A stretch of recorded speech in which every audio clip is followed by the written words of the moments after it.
Galerinha, sejam todos bem-vindos ao meu, ao seu, nosso programa Esporte é Vida. Hoje nós vamos seguir aí o nosso segundo episódio, Obesidade tem cura? Para quem não sabe, a obesidade é uma das principais preocupações da saúde pública em todo o mundo, devido aos seus efeitos adversos e significativos na saúde e o aumento do risco de morte, principalmente prematura. Então, por isso, nós decidimos fazer esses 4 episódios falando sobre o tema se a obesidade tem cura. E hoje me acompanha aqui nesse podcast, nessa mesa repleta de coisas boas para você poder usufruir, poder absorver, aprender com os profissionais a maneira correta de como virar sua chave e começar a se exercitar, praticar um esporte, procurar ajuda de um especialista, mudar sua alimentação, ou seja, transformar sua vida, passar por uma metanoia. E nesse episódio de hoje me acompanha a doutora Rosana Mota e também o meu treinador, o meu querido amigo, meu brother, Dilson Pará, e eu tenho certeza que o bate-papo de hoje vai ser muito especial também e todos vocês vão poder desfrutar de um bom programa. Lembrando que esse programa hoje tem o apoio e o patrocínio de Sport X Bike Shop São Luís, a melhor bicicletaria da ilha, a melhor mecânica da ilha, somente na melhor Sport X Bike Shop, ok? Doutora Rosana, seja bem-vinda ao Esporte é Vida. Eu queria começar dizendo quem é a doutora Rosana. Obrigada, Rodrigo, pelo convite. A doutora Rosana é fisioterapeuta, professora de educação física, atua na área do esporte já há mais de 20 anos, nas duas profissões, né, nas duas áreas. E uma ex-gordinha também, curada. Ex-obesa também, doutora? Também. Que legal. Dilson Pará, quem é o Dilson Pará? Oi, bora. Bem-vindo. Obrigado. Eu sou o Dilson Pará, um homem que um dia perdeu fé e hoje tem muita fé. Sou esposo da Luciana, pai do Luiz Otávio e do Aleph. E sou professor de educação física, treinador e também curto um estilo de vida no esporte, que é o triatlon. Uau, que legal, galera. É isso daí. E vamos começar então pela minha amiga doutora Rosana. Obesidade tem cura, doutora? Tem cura, sim. A obesidade ela é um hábito, né, que a gente constrói ao longo da vida. E na minha concepção de vida que eu enxergo, ela tem uma relação muito forte com a falta de cuidado pessoal, né, que passa também por autoestima baixa, por problemas que a gente tem na vida e que, de repente, te levam a um estilo de vida que não é muito saudável, te leva à ansiedade, teu corpo acaba mostrando aquilo que tu está sofrendo por dentro através da gordura, né, do acúmulo de peso. Mas quando você entende que você pode virar essa chave e você começa a mudar esses hábitos, você consegue reverter os danos, né, causados. Às vezes, nem todos os danos causados pela obesidade você reverte 100%, mas você consegue mudar ali e ter um estilo de vida saudável que te dê uma qualidade de vida mais próxima daquilo que é o ideal, que é envelhecer com saúde. Uau. Dilson, e para você na sua área como educador físico, professor de triatlo, de maratona, tem cura a obesidade? Rodrigo, hoje eu trabalho com muitos atletas. E já trabalhei muito também com personal trainer e tive muitas realidades de trabalhar com pessoas obesas. A maioria delas fizeram bariátrica, né? Mas o foco hoje é com atleta, mas eu posso dizer que talvez sim tenha cura, mas eu acredito mais no que tenha tratamento, né? A gente pode dizer assim. Acho que o foco realmente é o tratamento e entender o que é obesidade. Quem está obeso precisa aceitar a situação e saber onde está. Não estou falando aceitação no termo de lacração. Correto. Tá? Estou falando no termo de se aceitar e saber onde está. Entender que você está doente. E você precisa de tratamento, e você precisa de ajuda. E buscar ajuda no lugar certo, né? Eu vejo porque, para mim, foi assim, hoje olhando para trás, nesses 2 anos e meio para trás, eu vejo o quão terrível e suicida eu era. Porque eu era uma pessoa que, por ter morado fora no exterior, eu adquiri os maus hábitos de uma má alimentação, aonde o refrigerante para mim era água, aonde o hambúrguer para mim era salada e a pizza era minha fruta. E o chocolate era minha sobremesa mesmo. Eu comia sem medo, sem sombra de dúvida de dizer para vocês e para todos que estão olhando esse programa, de 4 a 5 ou talvez 6 quilos de chocolate por mês. Eu era um chocolate, eu era um viciado em chocolate. Até a bacia, né, a privada, atrás existe um buraco. Até ali eu escondia bombom para que quando eu fosse tomar meu banho, minha esposa não ouvisse eu deslacrar o bombom disso e pudesse comer ali e saciar aquela vontade que eu tinha. E uma das coisas que eu me lembro que eu sofria muito era de uma coisa que também tem a ver com a desencadeação da obesidade, que é a apneia do sono. E isso é algo muito perigoso e todos vocês que estão aí desse lado, não brinquem com a obesidade. Como o Dilson disse, ela é uma doença, ela existe um tratamento e você sozinho, você sozinha não vai conseguir vencer isso daí. Você tem que procurar ajuda de especialistas preparados para que possa então segurar nas tuas mãos e lhe ajudar a sair dessa situação e mudar de vida, mudar o seu estilo de vida e principalmente aqui na sua mentalidade. Doutora Rosana, eu queria que a senhora dissesse algo aí que te impactou sobre a obesidade, alguma história, alguma vivência sua no decorrer da sua vida aí como doutora ou como pessoa em si. Tá. A obesidade, como está sendo tão bem colocado, ela é uma doença. E como o Pará pontuou muito bem, a gente precisa com que as pessoas entendam que é uma doença. De fato, é uma doença. A gente vê muita... quando se leva para a parte da estética, que fala assim, respeitem o meu corpo, esse é o corpo que eu tenho, ok, mas é um corpo doente. Porque a obesidade ela é uma doença, ela não é uma questão de estética. A estética é o que a gente está vendo, mas o que está por dentro ali está adoecendo e está adoecendo muito, né? É gordura visceral, é placa de ateroma em artérias importantes que podem te levar a um AVC, é a diabetes. Então, assim, quando eu engordei muito, né, no período da pandemia, que eu fiquei altamente depressiva, e a forma de aliviar minha depressão era comer todo dia uma panela de brigadeiro. E a minha irmã, que é professora de educação física, ela dizia assim, minha irmã, para com isso. Mas me deixa de mão, me deixa aqui que eu quero assistir sessão da tarde comer brigadeiro. E quando eu voltei a trabalhar, 3 meses depois que eu fui vestir a minha calça jeans, ela não passou da metade da minha perna. E aí eu falei, cara, que merda, né? Só que também, né, era muita conta para pagar, aquele desespero, aquele medo da morte, do que a gente não sabia do que ia acontecer, as pessoas morrendo. E eu realmente mergulhei naquilo ali. E o brigadeiro era a minha fuga. E aí, em 2021, a minha mãe morreu de Covid. E eu atendendo no meu consultório, um grande amigo que vai fazer o Ultraman, Flávio. Eu falei assim para ele, cara, consigo dormir. Aí ele falou assim, vai treinar triatlo, que eu aposto como tu vai chegar em casa tão cansada que tu vai dormir. Eu tinha uma bicicleta, eu gostava de nadar. Falei, vou brincar desse negócio aí. Aí me arrisquei no primeiro ano, perdi um pezinho, escapei do Covid, graças a Deus que eu já tinha iniciado uma atividade física, senão eu tinha ido embora mesmo, de verdade.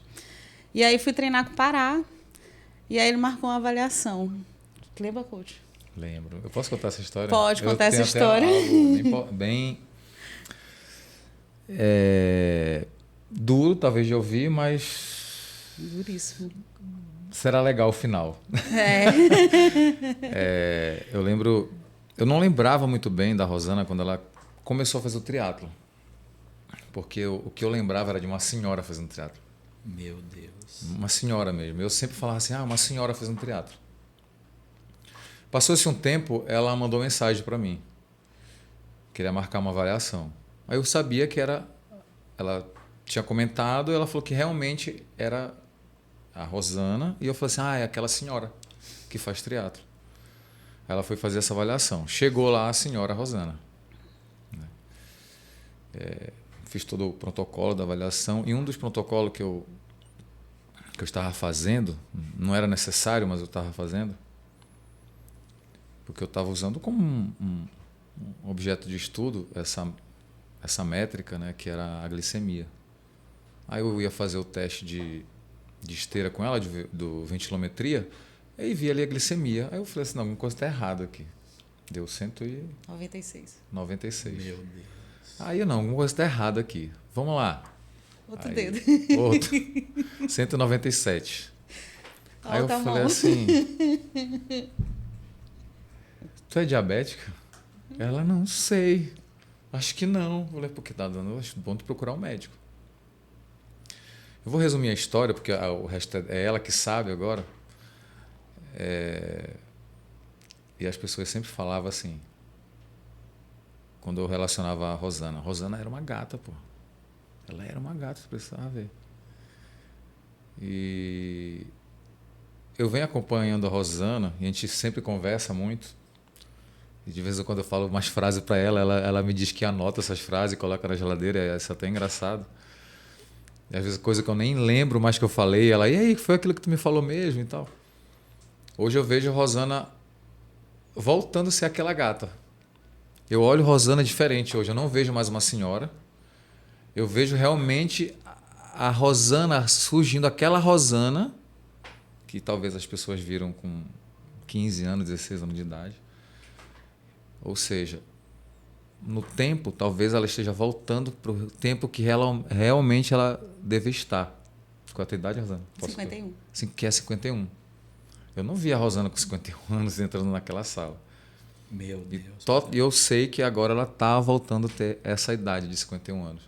Porque eu vejo isso aflorando nela. Quando eu cheguei aqui, falei assim, nossa, Rosana, que gata. Ou seja, foi mais um nível que ela subiu do que as pessoas falavam lá atrás. Rosana era assim. Hoje ela está voltando a ser assim. Mas por conta de uma dor que ela sentiu e alguém deu um conselho para ela, falou assim, olha, faz triatlo. Ela foi atrás. E hoje ela faz isso e isso vem acontecendo. Isso não foi de uma hora para outra. A questão é que as pessoas hoje querem fazer algo e tem um espaço muito grande aí. Do dia que ela entrou lá na sala de avaliação, ou do dia que o Flávio falou para ela, vai fazer o triatlo, tem um espaço muito grande até agora. E talvez as pessoas olham a Rosana hoje. Nossa, tomou o quê? Né? Nós vivemos um tempo imediatista. E eu tenho muita preocupação, eu vejo na internet as coisas, eu falo, meu Deus, eu sou até um pouco radical. Eu digo que essas pessoas que estão brincando com o sentimento, com a vida de quem está vivendo essa doença, eles tinham que ir para uma cadeia perpétua. E esse espaço aqui, só quem entende é ela. Por isso que eu falei assim, esse espaço aí, o resto da história, é ela que vai contar. Eu sei o tempo, o período, mas o que ela passou, o que ela viveu, só ela vai poder contar. O diagnóstico da diabetes, né, que é uma consequência da obesidade, é um diagnóstico muito difícil, principalmente para quem é da área da saúde, porque você tem as informações que era uma doença silenciosa. Não dói, né? Diabetes não dói. Não tem sintoma, mas ela te mata aos poucos, porque ela te mata os teus órgãos internos e que são vitais. Pâncreas, fígado, rim. Né? Então, assim, quando veio esse diagnóstico, eu falei, caraca, fudeu. A família de um lado morre de coração, do outro lado morre de AVC, eu tô ferrada. E aí, ter essa mudança de hábito, né, que passa por alimentação, por sono e por atividade física regular, e aí essa atividade física regular que precisa ser orientada e que ela precisa ser realmente realizada todos os dias, né? E aí eu falava assim para parar, então agora eu tenho foco. Aí ele disse assim para mim, foco não, tu tem que ter hábito. E hoje eu tenho o hábito de treinar, né? Assim, eu consegui me disciplinar para isso A diabetes não tem cura, né? Ela não tem cura. Eu tenho restrições alimentares fortíssimas. Eu adoro chocolate, eu adoro Coca-Cola. Eu adorava ir para a festa de aniversário e voltar com a minha marmita cheia de bolo, de doce. E às vezes eu como um docinho e o pessoal assim, leva para casa. Eu falo, não posso. Ah, isso aqui não vai te fazer mal. Hoje a minha resposta é, não faz para ti, mas para mim faz. Eu não posso. Né? Então, assim, lidar com esses vícios, né? E aí parar para mim, assim, eu adoro ele, cara. Ele é meu coach, meu treinador, meu guru, assim. Que ele dá umas frases de efeito, eu realmente anoto todas e prego na minha geladeira, porque todos os dias eu leio, né, o que está escrito lá. E ele fala assim para mim, cara, tu não escova o teu dente todo dia e diz, eu tenho foco de escovar o dente, eu tenho foco. Não, tu escova o dente porque tu tem que escovar o dente. Então, assim, treinar, te alimentar bem... tem que ser um hábito da tua vida, né? E tem que ter endorfina, né? Te livra de dopamina barata. A última foi o Big Brother, que eu aboli da minha vida também recentemente. Depois de uma conversa que a gente teve, eu falei assim, coach, tô dormindo tarde, assistindo o Big Brother. Porra, dopamina barata. Então, assim, essas coisas, e você ter alguém do teu lado, né? Um treinador, uma pessoa bacana que te incentive, que seja exemplo, para exemplo, pô. Um exemplo da porra, né? Demais. De fé, de vida, de hábitos bacana, de família. Um cara, né? Não é porque ele tá aqui, ele sabe disso. Isso é muito importante. E aí, como ele falou, as pessoas olham, várias vezes, tá tomando o quê? Aí eu falo, triatlo, de manhã, de tarde, de noite, treinando no CT, correndo, andando de bicicleta, pedalando. Não tomei nada, assim. Quando eu comecei o triatlo, eu tinha 92 quilos. Eu tenho 74, sou uma mulher de 51 anos, na menopausa, que é difícil pra cacete você perder peso. Né? E tem todos aqueles sintomas pertinentes da menopausa, onde foi uma opção minha não fazer reposição hormonal. A minha reposição hormonal é atividade física, é alimentação, é sono, é eu tentar lidar com isso aí, porque existe uma parcela da minha família que tem muito histórico de câncer e eu não quis correr o risco, mesmo com hormônios bioidênticos e tal, uma opção minha. Né? Então, assim, hoje eu tenho 74 quilos, recuperei realmente a minha autoestima, a minha identidade, né? Assim, porque fazer esporte foi a minha vida inteira. Eu fiz esporte durante muito tempo, eu joguei handebol durante muito tempo, eu competi, eu viajei, eu morei em outros estados para jogar handebol. E voltar a praticar esporte, né? Mesmo não sendo um esporte de competição, porque ele é um esporte para mim de lazer, né? Eu brinco assim, eu vou para tirar retrato, eu vou para fazer amizade, eu vou para conhecer a galera. E eu vou para me manter bem. E as pessoas, tu treina tanto para quê? Eu costumo dizer a mesma coisa, porque eu quero envelhecer bem, dirigindo meu carro, fazendo meu supermercado e a minha higiene pessoal. Esse é o objetivo da minha vida hoje. E aí ter virado essa chave para mim foi fundamental, porque senão eu poderia já nem mais estar aqui, porque a obesidade mata. E ela mata muito cedo. Muito cedo. Eu sinceramente, eu fico olhando assim... Às vezes eu paro para pensar a minha vida, Deus, e eu falo, eu só acredito porque nós estamos vivendo aqui junto, eu estou com vocês todos os dias, e porque eu era um candidato mesmo num passado dos 50, porque era muito doida a minha vida. Eu disse no outro episódio que os 30 dias da viagem, às vezes que eu ficava nos Estados Unidos, quando eu ia entregar o carro na locadora, o porta-mala tinha mais de 100 garrafas de água que os amigos iam dando, iam jogando lá atrás. E eu me lembro que por várias vezes o vistoriador dizia assim, você trabalha com água? Dizia, não, é que eu não bebo água, o senhor pode jogar tudo isso aí no lixo. E hoje, como nós dissemos antes de começar o programa, o mínimo que eu tomo de água é 5 litros, porque tem as 2 caramanholas para sair para treinar. Então, gente, nós estamos aqui tentando, não é motivar, é mostrar a todos a realidade. E existem pessoas que estão se aproveitando, dizendo que é fácil, que toma um remedinho aqui, que em 15 dias você vai derreter a sua gordura. Esquece tudo isso daí. Você precisa, primeiramente na sua vida, fazer isso aqui, buscar ajuda de especialistas preparados e que, sobretudo, que tenham paixão e que amem vidas. Porque, como diz a doutora Rosana, todos os dias a gente vê no Pará o amor que ele tem em vidas. A preocupação que ele tem individualmente com cada um dos seus atletas. E olha só, dá aula de manhã, de tarde e de noite. E eu tenho certeza que se nós colocar um nome aqui da mesa hoje, ele sabe o treino como que aquela pessoa tem que se portar, sabe tudo isso. Isso aí é o quê? É o amor à vida, é o amor, é paixão naquilo que faz. E é isso que vai fazer também a diferença na sua vida. Pará, conta pra gente aí alguma experiência que você teve com algum aluno, ou uma vivência na sua vida de alguém que mudou essa chave, que chegou nas tuas mãos e sofria com essa doença e que você também foi uma coluna forte através do esporte na vida dessa pessoa. Rodrigo, tem muitas histórias. Estou pensando em alguma aqui, mas tem uma que eu sempre gosto de citar, mas não vou citar o nome. Correto. Um atleta que era obeso e tinha uma vida muito estressante, né, e também que levou à obesidade. Ele procurou o triatlo como um esporte e tinha um sonho de fazer um Ironman. E um dia que esse cara chegou comigo e falou que queria fazer o Ironman, antes disso eu já tinha superado essa fase. Porque logo no início algumas pessoas chegavam comigo e falavam que queriam fazer o Ironman, eu olhava assim com um olhar crítico e falei, sim, isso aí não dá não. Só que eu pagava pelo que eu tinha pensado, porque eles iam lá e completavam o Ironman bem, faziam o que tinha que ser feito e faziam bem feito. Eu já tinha superado e eu realmente falei assim, certo, vamos começar. Ele treinando há mais ou menos um ano. E eu vi uma história dele, que também não vou contar, senão vão saber quem é. Uma história de vida, de superação. E eu falei assim, pô, esse cara é diferenciado. Então tudo aquilo que ele me falou, que realmente era fazer um Ironman, eu tenho certeza que ele vai fazer. Só que ele estava muito longe de fazer o Ironman.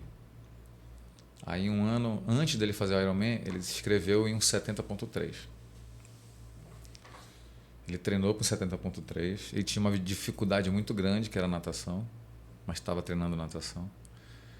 E quando, bem próximo dessa prova, ele ficou doente, pegou uma virose bem séria e falou assim, olha, não vai dar mais, porque não vai dar mais para nadar, eu tenho uma segurança muito grande na natação e não vou mais para essa prova. Aí eu falei assim, vamos fazer o seguinte, não me responde agora. Faltam 2 meses para a prova. Você já treinou bastante, você está preparado para ela. Me manda uma mensagem dia tal, hora tal, e toma essa decisão, porque eu vou fazer contigo do teu lado essa prova. Meu Deus. Ele ouviu, foi por áudio, ele ouviu e nem respondeu. Aí quando foi nessa data tal, faltando um mês para a prova, na hora tal, ele me manda uma mensagem. Vamos. Eu aceito. Eu não sei nem se era só um mês ou eram 3 semanas, estava muito próximo da prova. Aí nós fomos. E realmente ele estava muito inseguro para a natação. Tanto que eu nadei ao lado dele, nós fomos os últimos a sair da água, faltando 2 minutos assim para, acho que fizemos acho que era 1h10, os 1.900, o limite. Aí nós saímos com 1h08, eu acho, da água assim. E eu falei, não, vamos lá, tô contigo. E eu nadava, eu lembro que eu ia e voltava assim, ó. Aí eu percebi o momento que ele estava eu estava meio que incomodando já ele, porque eu já estava ali e tinha muito caiaque em volta dele, ali do lado. Aí às vezes eu ficava nadando atrás do caiaque para ele não me ver. Ele não te ver. Aí eu sei que nós saímos juntos da água, né? Saímos ali. Aí ele falou assim, não, vai e faz a tua prova agora. Deixa comigo. E ele completou a prova, só que ele foi o último. E, na verdade, a prova já tinha até sido ultrapassado o horário. E eu lembro que eu fui atrás dele, né? Falei, poxa, cadê? Eu fui atrás dele e aí vinha com ele quando eu cheguei. Faltava assim 1 quilômetro. E tinha uma ambulância do lado dele e ele vinha. Meu Deus, que coisa linda, cara. Tem mais coisas aí, só que eu não vou falar para preservar um pouco mais a imagem dele também, porque as pessoas podem associar. E ele vinha meio que mancando. Aí encontrei com ele, tinha uma ambulância, tinha uma equipe, os caras de bike, e o pessoal falando assim, aí passaram o rádio. Ele vai chegar, ele vai continuar. Eu lembro que a prova se reorganizou, o DJ já tinha ido embora, tinha desligado o som, a galera montou toda a estrutura de som Para ele chegar. com a faixa para ele chegar. Tu é doido. Foi um negócio assim, foi uma da chegada mais incríveis que eu já vi, mais emocionante. Não teve. Só de você falar eu já tô chorando. Foi incrível. E depois de um ano ele completou o Ironman. Uau. O full. O full. Então, eu lembro que as pessoas criticaram muito, né? Porque eu tinha comprado essa ideia dele e ainda incentivado. Só que as pessoas não sabem assim a história, né, da pessoa. Eu costumo, primeira coisa, entender a história da pessoa quando ela vem. O Rodrigo, o Rodrigo é que ele já contou a história sem eu perguntar, ele já contou a história dele. E na hora que ele veio treinar, a primeira coisa que eu fiz, não, vamos. Eu conheço a tua história e eu sei aonde tu pode chegar pela tua história. É isso. E as pessoas que me criticaram muito. O pessoal está falando ali, mas, cara, isso é uma coisa que eu nunca nem liguei. Só estou dando um exemplo. Porque a gente, às vezes, dá muita atenção às críticas. Né? É aquele negócio. Um empresário nunca vai te criticar se tu está abrindo a tua empresa. Né? Alguém que cuida da saúde, que tem um estilo de vida saudável, nunca vai te criticar porque tu está iniciando um esporte, está cuidando da saúde. Então, críticas são críticas, elas até são bem-vindas. Bem-vindas. É. Isso me dá mais motivação. É verdade. Aí, depois de um ano, ele foi lá e completou. E engraçado que essas pessoas que criticaram ele nunca tinham feito Ironman. Aí depois começaram a ver que dava. Fazer, porque acho que imaginaram assim, se ele faz, eu também. Por que eu não posso fazer? Mas pelo menos ele foi incentivador ainda daqueles que estavam criticando ele. Entendeu? Então foi uma grande história assim, de superação de uma pessoa que sofria com obesidade, né, com sobrepeso, e superou muita coisa na vida aí. Tem uma história incrível, cara. Se eu for contar a história dele assim, é impressionante. E ele mora aqui na cidade de São Luís ou mora fora? Não sei. Não sabe. Espero um dia poder te conhecer. A gente vai saber quem é. E que você venha nos ajudar aqui a participar do programa também. Doutora Rosana, em relação à parte de fisioterapia, eu sei que existe, eu vou falar o nosso modo vulgar de saber, vamos dizer assim, tá? Que, um exemplo, tal altura, a medida óssea, tal suporta tantos quilos. A minha pergunta é a seguinte, explica isso pra gente, quanto isso é danino e, do outro lado, é importante deixar o sedentarismo, vencer a obesidade sobre o corpo. Como explica? Não sei se a senhora consegue entender o que eu quero perguntar. Tu está falando em relação à estrutura óssea e o peso que aquele corpo carrega. Ideal, Tá. O quanto afeta e tal. Principalmente as inflamações, né? Porque assim, o corpo da gente ele é perfeito. É uma obra perfeita de Deus, divina, né? Então ele suporta tudo que tu dá para ele, de verdade. Então, assim, se tu engordar muito, a tua estrutura ela vai se deformar para suportar aquele peso.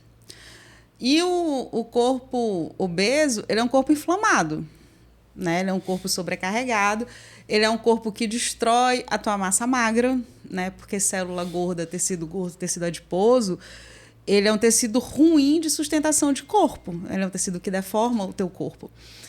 Então, assim, a gente tem muitos pacientes obesos que têm problema de coluna, que têm problemas de joelho, de quadril.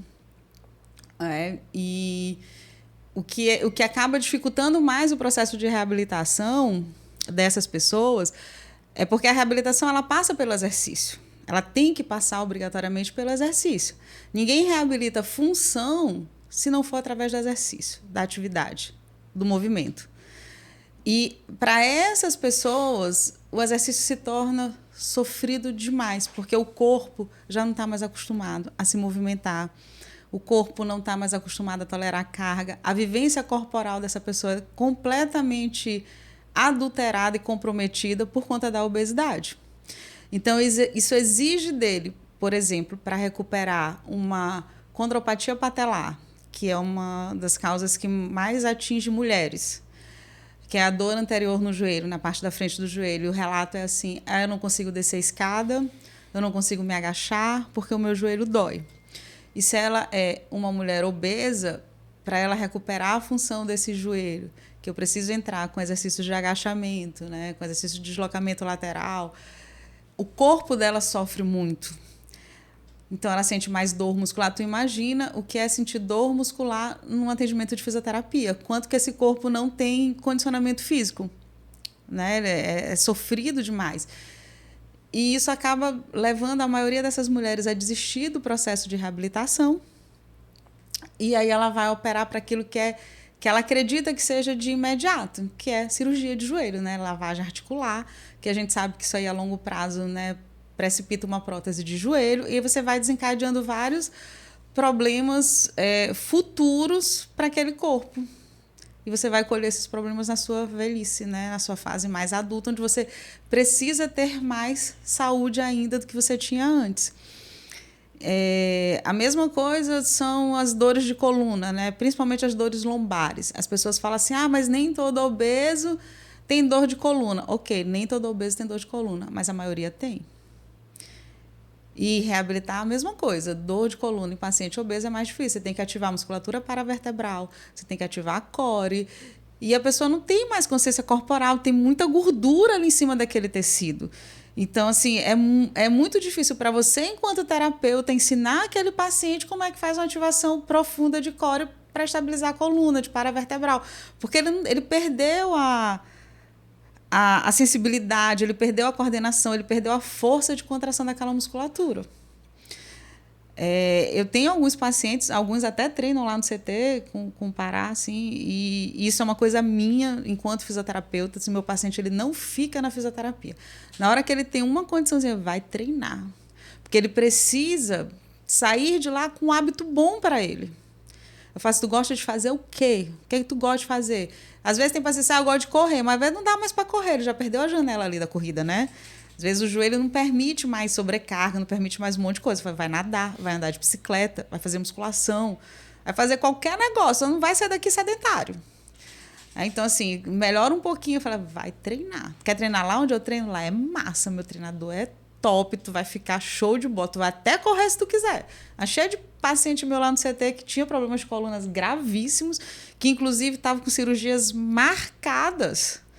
E através da atividade física, de persistência, de paciência, porque precisa ter paciência no processo de reabilitação, principalmente quando esse processo de reabilitação ele vem acompanhado de coisas que são crônicas, que você passou uma vida inteira construindo aquilo ali, tu não vai te livrar daquilo em uma semana, um mês, 2 meses, precisa de tempo, às vezes precisa de 1 ano, de 2 anos, mas vai dar certo. Basta você se comprometer. Se você está na janela ainda do que ainda vai dar certo, do que ainda é possível reverter com atividade física, com alimentação, com hidratação, você vai conseguir. Algumas coisas você não consegue mais, né? Aí você é responsável também pelas consequências de onde você deixou aquilo chegar. Né? No meu caso, eu sou altamente responsável pela minha diabetes. Porque quando ela foi diagnosticada, não tinha mais a janela. Talvez uns 2, 3 anos antes eu conseguisse, através de atividade física e alimentação, estabilizar as minhas taxas, que estão normais, mas estão normais por atividade física e medicação. Né? E eu sei os efeitos dessa medicação a longo prazo. E eu sei a necessidade de eu me manter ativa, eu sei a necessidade de eu cortar o açúcar, eu sei de tudo isso, então eu faço. A mesma coisa são os pacientes que têm dores articulares.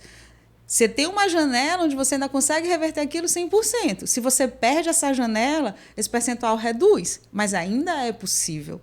Ainda é viável. Você não pode desistir daquilo e nem querer o imediatismo. Mas porque eu já tô... Tem um paciente que fala assim para mim: cara, eu tô há 2 semanas fazendo fisioterapia. Tô melhorando. Eu disse: tu tem certeza? Então me diz aí. Tu já consegue fazer isso aqui? Eu faço. Mas tu não tá melhorando. Porque tu quer mágica, não dá, cara. Não aprendi isso na faculdade, não. Tenho varinha para dizer assim: bing-dong, tá bonzinho. Não dá. Né? E tudo passa por uma mudança real de hábito. O hábito ele pode ser danoso e ele pode ser bom para ti. E aí é uma escolha. Né? Se tu escolher o hábito que é bom para ti, tu vai ter uma vida mais legal. vai ter uma vida melhor, um corpo melhor. A gente vive nesse corpo aqui. O corpo é o teu objeto de prazer, é o teu objeto de trabalho, é onde tu, sabe? É onde tu faz tudo. Tu precisa ser bem cuidado porque é a tua casa, é a tua morada. E as pessoas não têm essa visão, né? Elas querem o remédio, elas querem a cirurgia, elas querem a coisa mágica, rápida, imediata, a estética, a beleza física, né? O que a mídia vende hoje. O que a né? mídia vende. E a mídia vende uma coisa que não é legal, né? Não é legal para mim, não é legal para ti, não é legal para a maioria das pessoas. Só que, infelizmente, a maioria das pessoas não vê isso. Aí a gente vê pessoas que engordam para fazer cirurgia bariátrica, né? E aí eles ficam imunodeprimidos, porque a cirurgia bariátrica ela te deixa imunodeprimida. Uma infecção virótica pode te matar numa cirurgia bariátrica, porque você não teve a paciência de fechar a tua boca e de treinar para perder o teu peso, porque perde.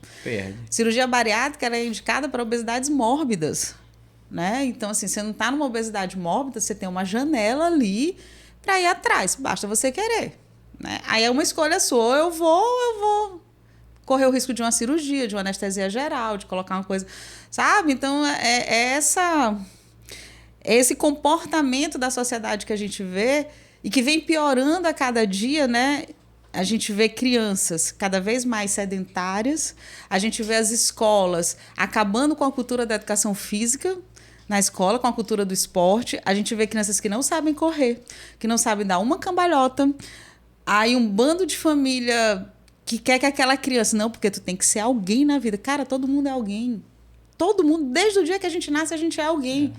E aí são crianças com pressões comum, é curso de inglês, é curso de não sei o quê. Só não faz o esporte, só não faz a atividade física. Escravo tudo menos o que deveria. Escravo da tela. Aí eles vão virar adultos frágeis emocionalmente, que não aguentam uma frustração, ansiosos, depressivos e alguns ainda tentam suicídio. O meu filho tem 23 anos de idade. Ele tem 4 amigos da escola que se mataram. 4. Olha aí, pessoal. Tá ouvindo? É alto, é chocante, sabe? Meu Deus do céu. E a gente vê isso tudo acontecendo. Nessa faixa etária de idade dele? Menos até, um com 17, o outro com 20 e pouco. Mas assim, colegas de turma, de sala, de escola. Sabe? É doído a gente ver isso. E o esporte, cara, o esporte te dá vida. O esporte te dá ensinamento. O esporte te traz lições, os valores. Nem todo mundo vai ser um atleta olímpico, nem todo mundo vai jogar numa seleção estadual, nem todo mundo vai para o mundial, mas aquela vivência que o esporte te dá de todo dia, de você superar as suas dificuldades, de você trabalhar em equipe, né, de você querer o melhor. Nenhuma disciplina do currículo te traz isso que não seja educação física. E aí a gente vê cada vez mais as alterações de currículo, a aula de educação física sendo tirada do currículo, o esporte acabando dentro da escola e a gente criando uma sociedade doente. E talvez eu não esteja viva ainda para ver porque isso é uma consequência a longo prazo, né? Mas, assim, vai acontecer fatalmente. Vai ser um desastre. Vai ser um desastre. Já é um desastre, né? Eu sou professora de educação física na escola, um turno da minha vida, e eu recebo alunos que não sabem correr. Correr. Nunca correu atrás de uma pipa, nunca subiu numa árvore, nunca brincou de pique-esconde, não sabe correr. Com 15, 16 anos de idade. Porque nunca foi dado a ele essa vivência. E o celular, né, as telas, a interatividade é massa, é legal, traz muita coisa boa, né, acelera a informação, aproxima pessoas, mas ela tem uma parte muito danosa, que ela tira as pessoas do contato, ela tira as pessoas da atividade física, ela tira as pessoas de se relacionarem entre si, e isso é deletério. E a gente vê no mínimo, né? Que você vai num restaurante hoje não tem mais conversa, igual nós estamos tendo esse bate-papo. A maioria das mesas tá o marido, a mulher do outro lado, os 2 filhos, cada um com o seu celular. Já no mínimo a gente vê a situação que estamos vivendo. Você vê as pessoas hoje, as crianças, não sabem mais lidar com o tédio. Tu lembra quando você era criança, você estava só, você arranjava uma brincadeira sozinho. Sei lá, ia bater uma bola na parede. Na parede. Meu filho hoje não consegue brincar só. Pai, o que eu vou fazer? Não tem nada para fazer. Eu falei, filho, procura alguma coisa. É bom também. Inventa uma coisa. Eu ia entrar nesse assunto. Se não for no celular, eu pego o celular. Que tédio. Pego o celular. Que tédio, vou comer. Né? Então as pessoas não estão sabendo lidar com o tédio. A gente precisa ter esse momento do tédio e saber lidar com isso. O problema é que as pessoas não estão sabendo lidar com isso, que seria o caso da que a gente estava falando da dopamina barata. Existe uma forma ou idade para que as crianças possam procurar um profissional, os pais possam levar até um profissional como você? Qual é a restrição disso? Eu queria que você explanasse um pouquinho. Não tem restrição nenhuma em relação à idade. Isso é coisa do... A criança pode fazer o exercício físico normalmente? Deve fazer. Deve fazer porque, em primeiro lugar, o imediatismo, né? A criança ela precisa estar no esporte, primeiro, para entender o trabalho de equipe, mesmo que seja até individual, mas estar ali em contato com outras crianças que estão ali voltado para o treino, alcançar alguns objetivos ali dentro da equipe. Isso é muito importante, não só o esporte aleatório, mas fazer parte da equipe onde essa criança possa aprender a competir, aprender a respeitar outros atletas. Isso acho que é a primeira coisa que a gente deveria fazer, né? Claro que algo mais específico, de repente um trabalho de musculação, fortalecimento, aí o pai deve procurar um profissional especializado para atender essa criança, se ele quer algo também a mais ali, dar um upgrade no esporte daquela criança. Mas o primeiro lugar seria estar um esporte independente se é coletivo ou individual, porque ela vai ter esse convívio, vai estar interagindo com outras crianças da mesma idade. Isso é muito importante. Para ela entender que tudo na vida não é igual ao celular. A gente precisa plantar para poder colher, não é imediatismo. É a médio e a longo prazo. É igual a bolsa de valor, galera. Isso é o que eu ponho na minha mente, a médio e a longo prazo. Quando eu vi meu filho uma vez colocando no espelho do banheiro dele, o tempo que ele queria fazer na natação, para mim aquilo ali foi um degrau a mais assim numa vitória. Porque para uma criança colocasse uma meta, algo que ela quer atingir, não é todo mundo que faz isso. É. Então, para mim, só ali já pagou várias sessões de psicólogo, várias sessões de psiquiatra. Pagou mesmo. Porque tu vê uma criança fazer isso. E fica aí a dica aos pais. A maior forma de você trazer os seus filhos para o lado de cá é sendo exemplo. O Luiz faz isso porque vê o pai respirar, dormir, levantar, viver o esporte na vida dele. E, doutora, você vai voltar em outra oportunidade ou parar para a gente falar sobre a diabetes. Eu não quero ir para lá porque nós estamos falando da obesidade. Mas em relação à diabetes tem algo que está aqui e eu não posso perder essa oportunidade de perguntar. Inclusive lá no meu estado de São Paulo existem vários lugares que supostamente para cuidar da saúde, vamos dizer, e estão vendendo à torto e direito a tal da canetinha, que é da diabetes. Ozempic. Essa daí. E eu fico assim, Rosana, impressionado, porque eu estou vendo isso aí como uma muleta de escape para essas pessoas que, na verdade, não quer se levantar e fazer o que tem que ser feito. E isso daí não pode dar um problema lá na frente, tomando isso daí, injetando isso desenfreadamente, como muitos estão fazendo para emagrecer? Eu acredito que sim, porque o Ozempic ele é uma medicação para pessoas diabéticas, né? Tipo, eu tenho diabetes, mas eu não uso Ozempic, eu uso metformina comprimido oral. E eu não foi preciso, a minha endócrina não optou pelo Ozempic, por esse medicamento invasivo, né? Ela preferiu tratar de outras formas e deu certo. A minha glicemia hoje, quando ela sobe muito, ela vai em 105, né? Tipo, quando é que ela sobe muito? Uma coquinha, um docinho, um chocolate. De vez em quando a gente, né, mete o pé na jaca.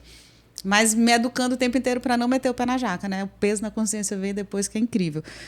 E as pessoas que fazem uso disso de forma indiscriminada, elas fazem para emagrecer, né? Correto, porque as medicações de diabetes, elas realmente levam ao emagrecimento. E isso, com certeza, haverá uma consequência. E isso não te livra de não te tornar um diabético lá na frente. Então, há realmente um uso indiscriminado, como também há um uso indiscriminado de hormônios, né? Há um uso indiscriminado de de medicações para emagrecer, né? Que não só o Ozempic, mas outras, por conta desse imediatismo. E que, com certeza, há um efeito deletério e você vai pagar a conta disso lá na frente. Não tenha dúvida. Né? Não existe nenhum estudo científico, um bom estudo científico hoje, que prove que o Ozempic ele deve ser usado para pessoas não diabéticas para perca de peso. Não tem esse estudo. Né? Então, assim, ele é usado como medicação para o tratamento da diabetes. Se você não é diabético e você usa essa medicação para emagrecer, com certeza haverá uma consequência danosa, que vai aparecer uma hora ou outra para ti, né? Então, o ideal é não usar. O ideal é não usar. Mas... Porque eles banalizaram. Banalizaram esse medicamento. Né? A pessoa toma e... Se achar que deve tomar porque é para emagrecer, vou tomar. É a mesma coisa, os hormônios anabolizantes banalizaram também. A pessoa já fala assim naturalmente. Como se fosse... Tá tomando, tô tomando também. Tá aplicando, tô aplicando também. O Ozempic, é o hormônio. Outra coisa que banalizaram também são as bariátricas. A bariátrica salva vidas. Né? Salva vidas. Fique claro aqui. Mas também banalizaram. Chega ao ponto do médico falar assim, ó, aumenta 20 quilos aí que eu faço a tua cirurgia. Ou então, come uma barra de chocolate antes de vir fazer o teste aqui, para a tua glicemia dar lá em cima, para ser aprovada pelo plano de saúde. A gente não pode ser hipócrita. Em relação à cirurgia, né, a bariátrica, tem um ponto, assim, porque você olha aquela gordura que está ali te incomodando esteticamente, né? É a barriga que cresce, é o braço que fica gordo, é o culote. Mas a pior gordura é aquela que está grudada na parede da tua artéria. E essa não tem bariátrica no mundo que tire, que limpe, porque ela já está lá. Né? Então, e a gente vê muito isso, a pessoa que faz bariátrica e ela troca aquele vício da comida pelo vício do cigarro, pelo vício do álcool, e você continua doente, né? É o que a gente chama de falso magro. Então, assim, não adianta. Como parar disso? A bariátrica salva vidas? Salva das pessoas que realmente têm indicação para fazê-lo. E as pessoas que não têm indicação, que estão fazendo, elas estão colocando a vida delas numa condição ruim de saúde. Né? Porque vai haver uma compensação, porque não há uma mudança real de hábito de vida, não há uma compreensão real da doença, não há uma aceitação da doença.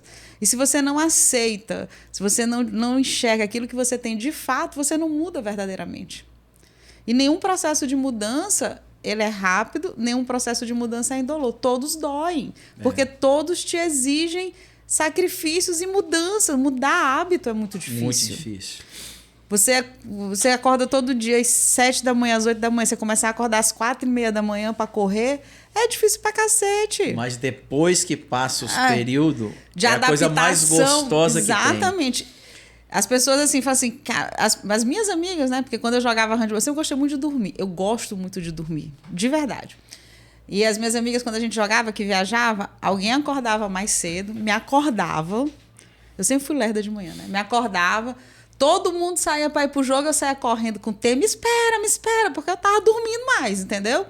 Aí elas diziam assim pra mim, cara, eu não acredito. Às vezes eu posto lá, né, longão da madrugada, foto, sei o quê.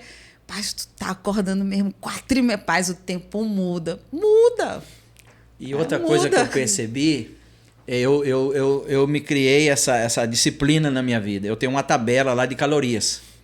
Quando o Alexandre dá pra gente parar um treino acima de 4.500 metros de natação, daquele jeito, 500 dias, 400, chega a queimar, vamos dizer, se pode dizer assim, caloria ou derreter caloria, 2.300, 2.200 calorias. Aí tem mais a corrida, mais uns 400, 600, aí tem mais o CT, uns 300. Então, tem treino, às vezes, meu, assim, que eu vejo lá que passa de 3.000 calorias. Aí vão pra minha alimentação, eu não consigo passar de 1.800. Então, o meu caderninho está dizendo lá, eu tenho lá o total, eu tenho tantas 1.000 calorias de crédito comigo, com o meu corpo.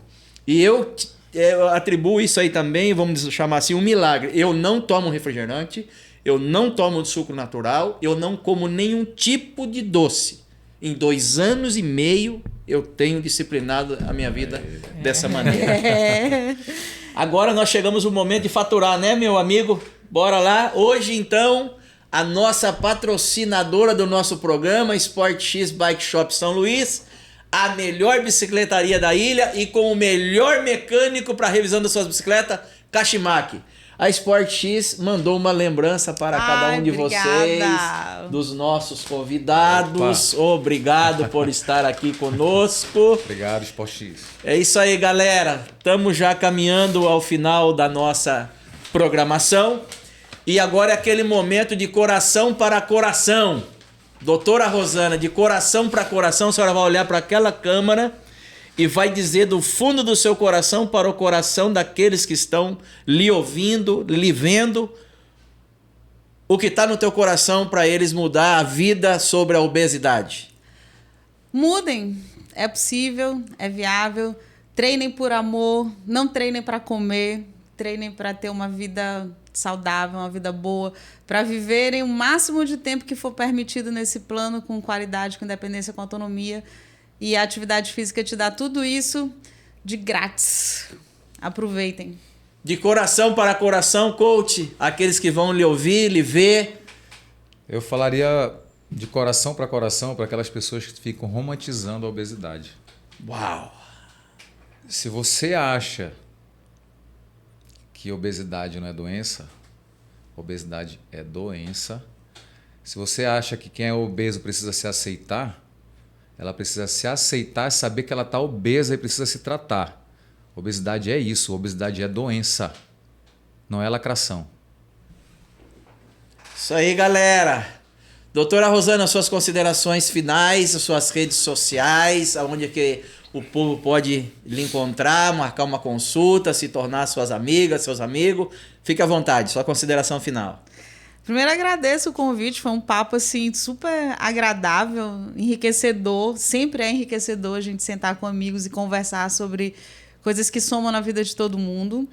Eu espero que esse programa alcance muitas pessoas que precisam escutar, né, que precisam se motivar, que precisam enxergar que é possível vencer várias coisas e o quanto a obesidade ela é ruim, o quanto a obesidade mata, o quanto a obesidade ela não é uma questão de estética, é uma questão de saúde pública e de saúde coletiva. Então, espero que o programa alcance essas pessoas de verdade. E as minhas redes sociais, eu vou deixar da clínica, Clínica Rosana Mota, com 2 T's, _. Tem as informações lá do nosso trabalho, né? A gente trabalha com reabilitação em trauma e fisioterapia esportiva, é um trabalho muito legal. E tem a minha rede pessoal, né? Mas lá você vai ver de tudo, né? Vai ver de um monte de coisa que... Eu sou uma pessoa muito polêmica. Mas quem quiser seguir é Rosana Mota com 2 T's, _, tá lá aberta para todo mundo.